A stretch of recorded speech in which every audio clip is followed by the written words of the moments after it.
Hi there, my name's Jason, and I'm a nurse practitioner student working with Dr. Schwarz. So chest pain. We see a lot of chest pain in the outpatient setting and also in the hospital.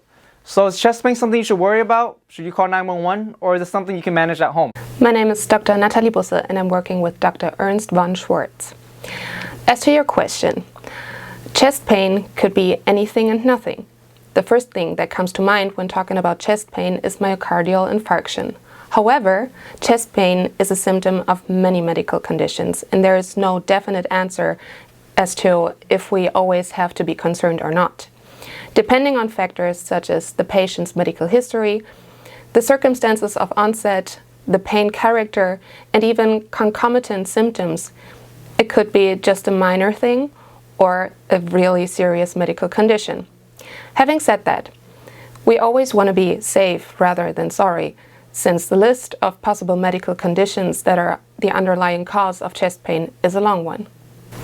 Like Dr. Natalie said, chest pain is always of some concern. It doesn't mean it always has to be from the heart, or it doesn't mean it has to be a heart attack.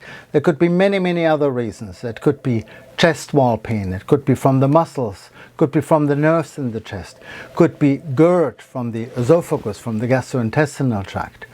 Recently, I was asked to see a patient in the emergency room with severe left-sided chest pain, and once we looked under the sheet, there was actually a knife stuck in the chest.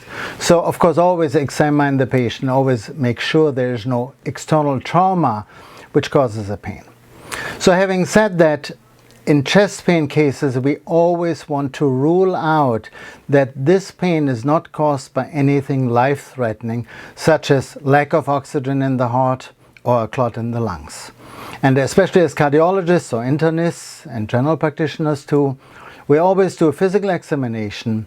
We usually get an EKG to make sure we don't see any abnormalities, and then dependent on that we might order further testing, sometimes something like a stress test, to make sure that that doesn't cause what we call stress-induced myocardial ischemia or lack of oxygen in the heart. So there's different ways to address chest pain, and it always depends, of course, also on the patient and his or her risk factors.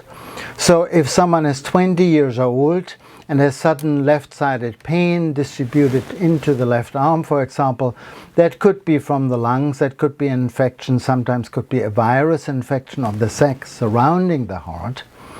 Versus if it's an 80-year-old patient with a history of diabetes, high blood pressure, smoking history, and bypass surgery in the past, that might be more typical heart-related angina then.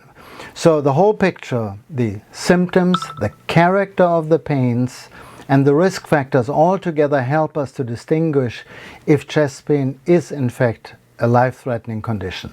But in any case, as we learned today, we have to evaluate that. Chest pain is always something serious. Go to your doctors, possibly to a heart doctor, to a cardiologist. Have it checked out. Don't risk it.